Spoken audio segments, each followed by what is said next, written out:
Assalamualaikum warahmatullahi wabarakatuh. Kembali dengan saya Musafir Ramadhani di channel Aceh Esperanto Sesio.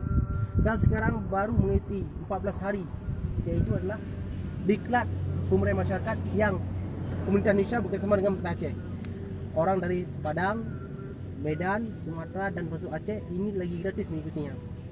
Diklat ini adalah yang diikuti oleh BST, AST, ASAT dan AFF. BST adalah Basic Safety Training, suatu dasar-dasar untuk menyelamatkan diri di laut, di kapal, di dalam kebakaran. SAT, Safety Awareness Training, bagaimana mengenakan sesuatu, apa itu baju renang, apa itu tempat ketika kita melompat dalam air, semuanya.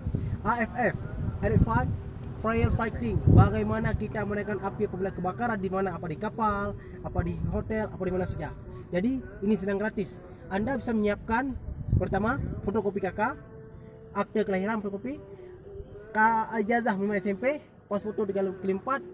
Satu lagi jangan lupa surat keterangan kurang mampu dari kepala dusun atau dari kepala keluarga, atau bukan dari kepala keluarga, dari kepala gesi. Jadi saran saya bagi masyarakat Aceh, ini adalah kesempatan yang sangat-sangat istimewa dan brilian. Kesempatan yang sangat-sangat, rakan ini saja dia mau ikut dari jauh-jauh kemari. Sekarang ini penting, rakan ini aja dia ikut, kawan saya dia ikut, karena ini gratis. Apabila anda mengikutnya 5 juta, tak banyak-banyak, 5 juta, 3 sertifikat selesai sebulan. BST Basic Safety Training, SAT Safety Awareness Training, dan AFF Advanced Fire Fighting. Jadi saya sarankan kepada masyarakat Aceh terutama, ini lagi gratis.